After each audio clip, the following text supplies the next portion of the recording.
력으로 삼위일체 주일입니다. 교회가 부활절 이후 첫 번째 주일은 성령 강림절을 지나 삼위일체 하나님을 고백하는 이 주일을 지키는 것은 신학적 전통 이상의 깊은 신앙 고백입니다. 대다수의 종교는 그들 나름대로의 신관을 가지고 있습니다. 신앙의 대상이 되는 신이 몇이나 있느냐에 따라 다신론, 배일신론, 유일신론, 범신론, 삼위일체 신론 등이 있습니다. 다신론은 많은 종족들 사이에서 발견되는 신관으로서 여러 가지 신이 있는데 그중 어느 신을 믿어도 그 신으로부터 도움을 받을 수 있다는 생각입니다. 히랍 신화에 나오는 수많은 신을 히랍 사람들은 다 믿으려고 했습니다. 로마 사람들도 여러 가지 신을 믿었습니다. 일본 경도에 가면 30상간당이란 불당이 있다고 합니다. 거기에는 작은 부처 1001개가 있다고 합니다.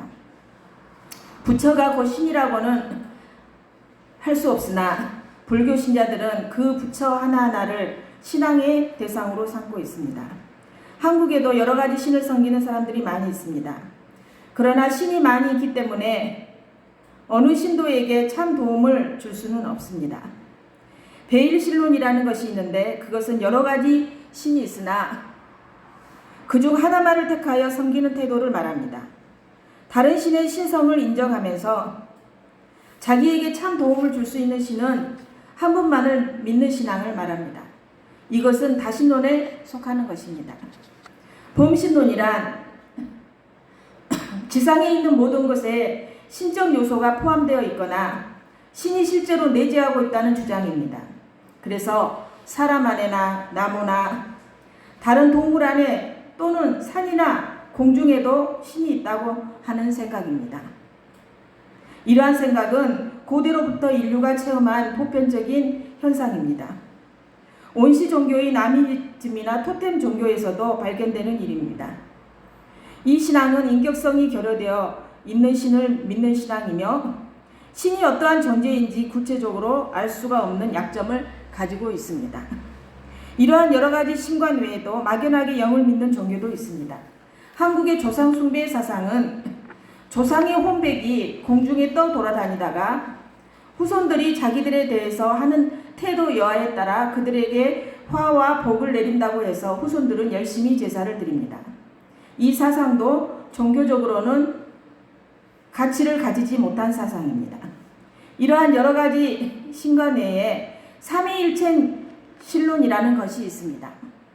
그것은 정통적인 기독교만이 가지고 있는 신관으로서 세 분의 신적 존재가 있는데 야훼 하나님과 예수 그리스도, 성령입니다.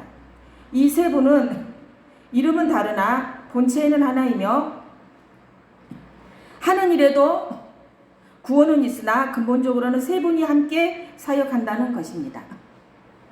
이러한 신관을 삼위일체 신관이라고 부릅니다. 삼위일체 신론이란 구체적으로 무엇을 의미합니까? 성부와 성자와 성령이 모든 면에 있어서 동일하다는 뜻입니다.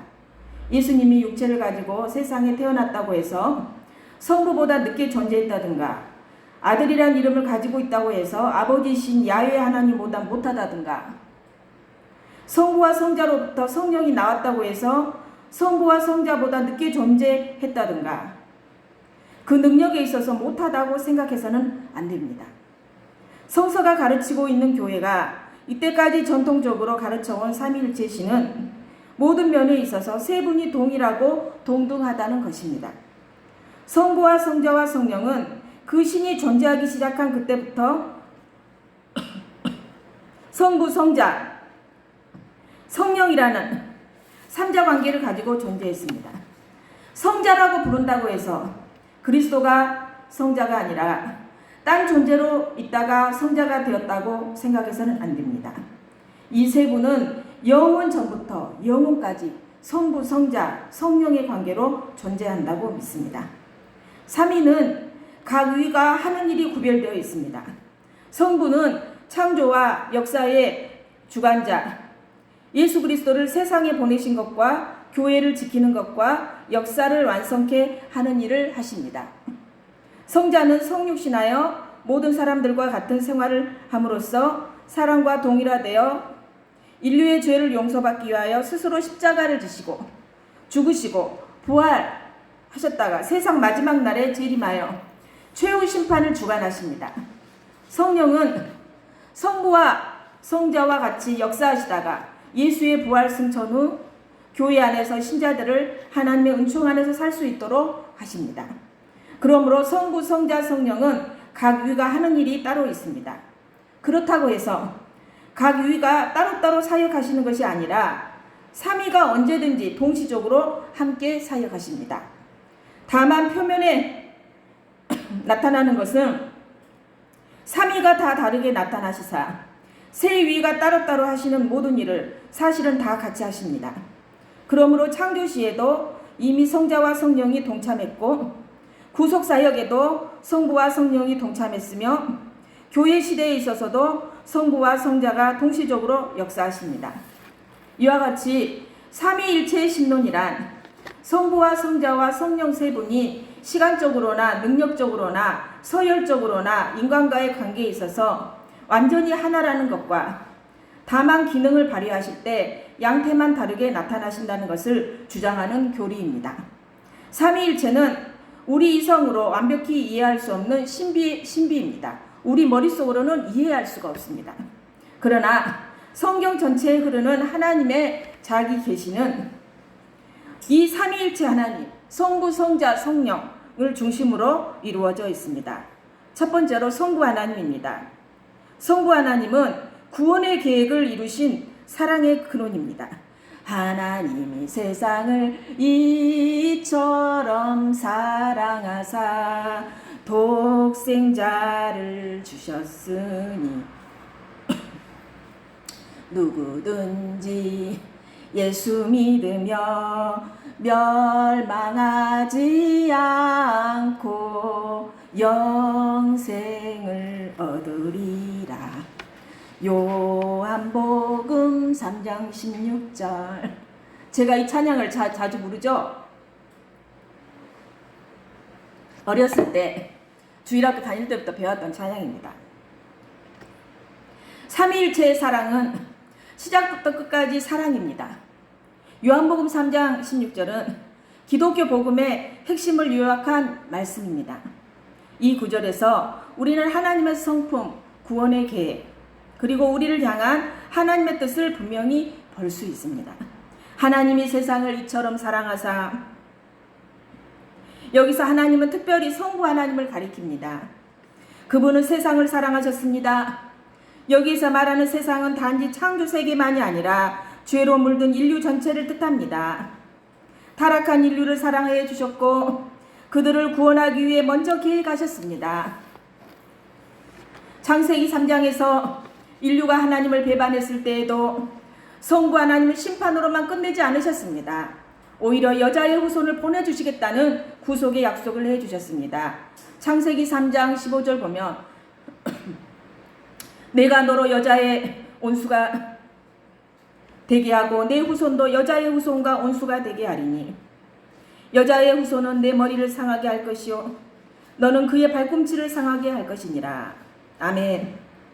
여자의 후손은 바로 하나님께서 택하신 백성을 가리키며 궁극적인 의미에서는 그 택한 백성의 머리가 되시는 예수 그리스도를 뜻합니다. 여자의 후손이 뱀의 머리를 상하게 할 것이라는 예언은 예수님께서 복음을 전하실 때 성취된 말씀이며 더 나아가 십자가 위에서 완전한 승리를 예표한 말씀입니다. 또한 뱀이 여자 후손의 발꿈치를 상하게 할 것이라는 예언은 예수 그리스도의 십자가 위에서 순환으로 성취되었습니다. 여자의 후손을 보내주시겠다는 구속의 약속, 이것이 바로 성부 하나님의 사랑의 시작이고 구원 계획의 시작이었습니다. 독생자를 주셨으니 아멘. 성부 하나님의 사랑은 단지 말이나 감정이 아닙니다. 행동과 희생으로 나타났습니다. 그분은 자기 아들 곧 예수 그리스도를 이 세상에 보내주셨습니다. 성부 하나님은 아들의 고통을 외면하지 않으셨고 오히려 기꺼이 아들을 내어주셨습니다. 왜요? 우리를 살리기 위해서입니다. 이런 예화가 있습니다. 실화의 바탕을 둔 이야기입니다. 기차가 다리를 지나가기 직전에 다리가 고장이 났습니다. 아버지는 저정실에서 다리를 수동으로 내릴 수 있었지만 그 아래에 놀고 있던 자신의 아들을 볼 수 없었습니다. 다리를 내리면 아들은 죽습니다. 하지만 내리지 않으면 수백 명의 승객이 죽습니다. 결국 아버지는 아들을 희생시키고 수많은 생명을 구했습니다. 성부 하나님도 우리를 살리기 위해 자기 아들을 희생하셨습니다. 그 사랑은 말로 다 설명할 수 없습니다. 그 사랑이 바로 구원의 시작이고 본질입니다. 믿는 자마다 멸망하지 않고 영생을 얻게 하려 하심이라. 아멘. 하나님의 사랑은 그냥 좋아한다는 감정이 아닙니다. 그분의 사랑은 죄인을 살리기 위해, 멸망에서 건지기 위해, 영생을 주기 위해 움직이는 사랑입니다. 성부 하나님은 구원의 계획을 세워주셨고 그 계획을 끝까지 이루어 주셨습니다. 성자는 그 뜻에 순종하여 십자가를 지셨습니다. 성령은 오늘날에도 이 복음을 우리의 마음에 적용하십니다. 바울은 에베소서에서 창세전에 그리스도 안에서 우리를 택하셨다 이렇게 말합니다. 이 하나님의 계획 속에 우리가 포함되어 있다는 사실입니다. 우리의 존재가 우연이나 실수가 아니라는 증거입니다. 우리는 성부 하나님의 영원한 사랑 안에 포함된 존재입니다. 한 화가가 평생 동안 한 작품을 위해 준비하고 밑그림을 그리고 채색을 하듯 하나님은 우리의 구원을 위해 성부로서 처음부터 마지막까지 계획해 주셨습니다. 두 번째로 성자 예수 그리스도입니다. 마태복음 3장 16절에서 17절 보면 예수께서 세례를 받으시고 곧 물에서 올라오실새 하늘이 열리고 하나님의 성령이 비둘기같이 내려 자기 위에 임하심을 보시더니 하늘로부터 소리가 있어 말씀하시되 이는 내 사랑하는 아들이요 내 기뻐하는 자라 하시니라. 아멘.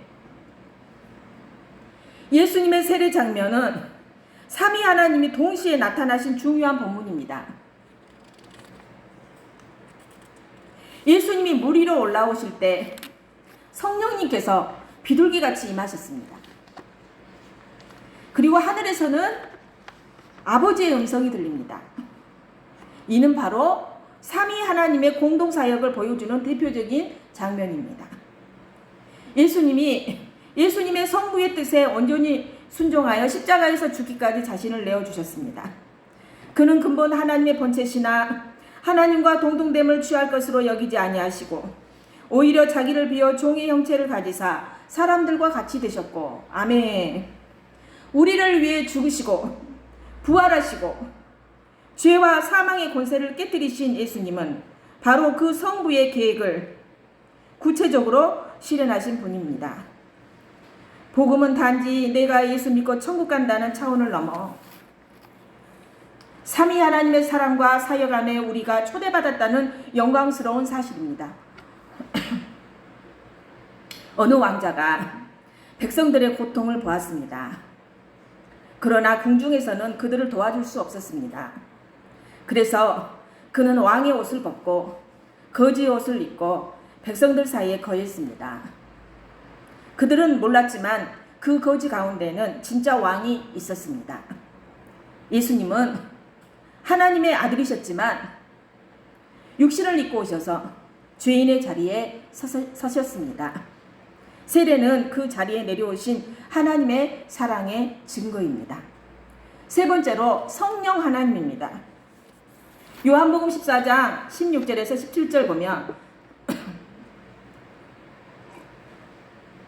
내가 아버지께 구하겠으니 그가 또 다른 보혜사를 너희에게 주사 영원토록 너희와 함께 있게 하리니 그는 진리의 영이라 세상은 능히 그를 받지 못하나니 이는 그를 보지도 못하고 알지도 못함이라. 그러나 너희는 그를 아나니 그는 너희와 함께 거하시며 또 너희 속에 계시겠습니다. 예수께서는 하나님의 또 다른 보혜사를 보내주셔서 영원토록 함께 있도록 하실 것이라고 말씀하셨습니다. 보혜사는 헬라어로 파라클레토스로서 이 낱말은 영어 성경에서 상담자, 위안자, 돕는 자로 번역되기도 하였습니다. 예수의 이 강구는 오순절날 마가의 다락방에서 전혀 기도에 힘썼던 주의 제자들과 성도들에게 보혜사 곧 성령께서 강림하심으로 성취되었습니다. 더욱이 성령께서는 항상 믿는 자들의 인격과 삶 속에 거하시면서 각자의 필요와 고충을 이해하시며 적절한 은혜로 채워주십니다. 그러므로 우리는 우리의 삶에 성령의 주권을 인정하고 날마다 그분의 뜻하심에 자신을 복종시켜 나가야 합니다. 이것이 바로 성령 충만한 삶입니다. 그렇다면 진리의 영이란 무엇입니까? 진리의 영이란 예수님께서 메시아이심을 증거하며 그를 통해서만 구원을 얻을 수 있다는 진리를 깨우치고 구원받은 자들이 진리 가운데 살아갈 수 있도록 인도하시는 성령님이십니다. 요한일서 4장 6절 보니까 우리는 하나님께 속하였으니 하나님을 아는 자는 우리의 말을 듣고 하나님께 속하지 아니하는 자는 우리의 말을 듣지 아니하나니 진리의 영과 미혹의 영을 이로써 아느니라. 세상은 진리의 영을 알지도 보지도 못하기 때문에 진리의 영을 받을 수 없습니다. 그러나 구원받은 자들은 진리의 영, 곧 성령께서 그들과 함께 거하시고 그들 가운데 계시기 때문에 성령을 압니다. 이처럼 세상은 진리의 영이신 하나님을 알 수 없고 그의 하시는 일도 알 수 없습니다. 그러기에 세상은 그리스도와 인격적인 교제를 가질 수 없게 됩니다. 따라서 성령을 알고 그분이 우리 안에 거하시며 우리와 함께 하시는 분이시라는 사실을 아는 것도 구원받은 하나의 증거가 될 수 있습니다. 한 등산객이 길을 잃고 산속을 헤매다 GPS 기능이 있는 기기를 꺼냈습니다. 그 기기는 말없이 조용히 그러나 정확하게 그에게 다음 갈 길을 안내해 주었습니다. 하지만 그가 그 기기의 소리를 무시하고 계속 자기 생각대로 가면 다시 길을 잃게 됩니다. 성령님께서는 우리 마음에 말씀하시되 강제하지 않으시고, 여러분 마음에도 성령님께서 말씀해 주시죠? 저도 성령님한테 이렇게 물어봐요. 기도하면서도 묻고 물어보면 성령님께서 내 마음속에 감동을 주시고 말씀을 주십니다. 성령은 우리 마음에 말씀하시되 강제하지 않으시고 속삭이듯 말씀하십니다. 순종할 때 길이 보입니다. 성령님은 늘 우리 곁에 계시고 진리의 길로 인도하시는 조용한 인도자입니다. 네 번째로 삼위 하나님의 연합입니다. 고린도후서 13장 13절 보면 주 예수 그리스도의 은혜와 하나님의 사랑과 성령의 교통하심이, 삼위일체 하나님은 서로를 사랑하시고 존중하시고 일치되신 공동체입니다. 이 하나님의 형상대로 지음받은 우리는 교회 공동체 안에서 삼위 하나님의 사랑과 연합을 살아내야 합니다. 갈라디아서 3장 28절은 말합니다. 너희는 다 그리스도 예수 안에서 하나이니라. 우리는 각기 다르지만 삼위 하나님의 일치처럼 사랑 안에서 하나 될 수 있습니다. 가정에서, 교회에서, 직장에서 삼위일체 하나님의 본을 따라 우리가 연합하고 섬길 때 세상은 복음을 보게 됩니다.